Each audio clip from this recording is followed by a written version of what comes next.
The Pride in the Pedagogy. Today's episode, the Thesis Statement. Hi, Rocky. Hi, Mom. What's wrong, hijo? Oh, not much. It's just that my English teacher didn't like my thesis statement. Why not? Here, let me read it to you. Michael Moore is an ignorant, rude idiot.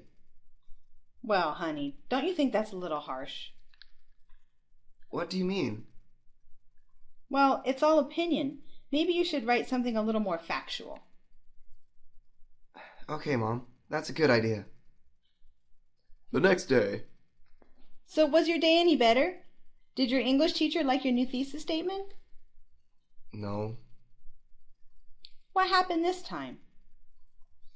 She said my new thesis statement was too factual. Michael Moore uses sarcastic language to insult his opponents.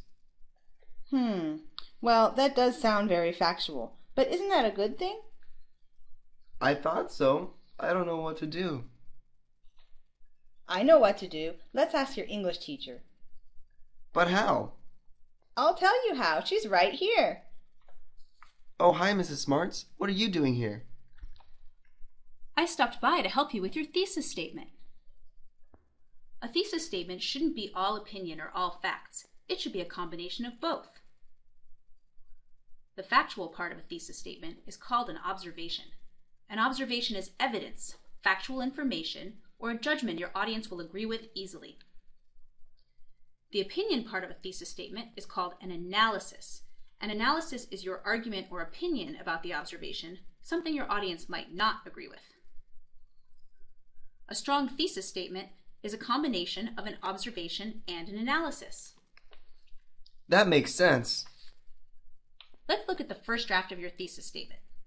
Michael Moore is an ignorant, rude idiot. This thesis statement had too much opinion. It is only analysis without any observation to support it. Plus, your language is a little informal and insulting. I know. Maybe, instead of calling him ignorant and rude, you could say that he doesn't have much credibility. That sounds better. Now let's look at your second thesis statement. Michael Moore uses sarcastic language to insult his opponents.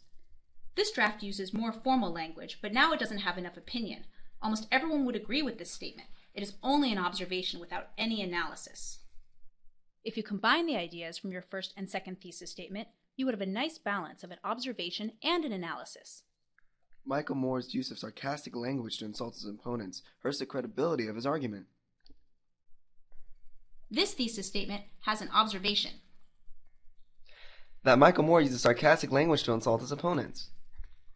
And it has an analysis of that observation. That hurts his credibility. It's the perfect thesis statement. 10 years later. Do my divorce papers look okay? They look perfect, Mom.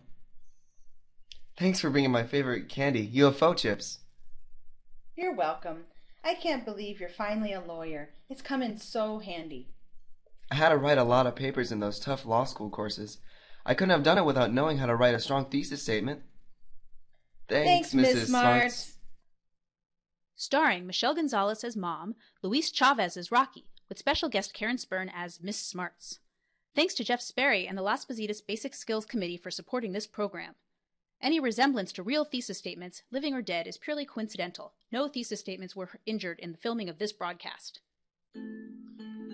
This production was brought to you by UFO chips. With their space-age colors and flavors, UFO chips are out of this world.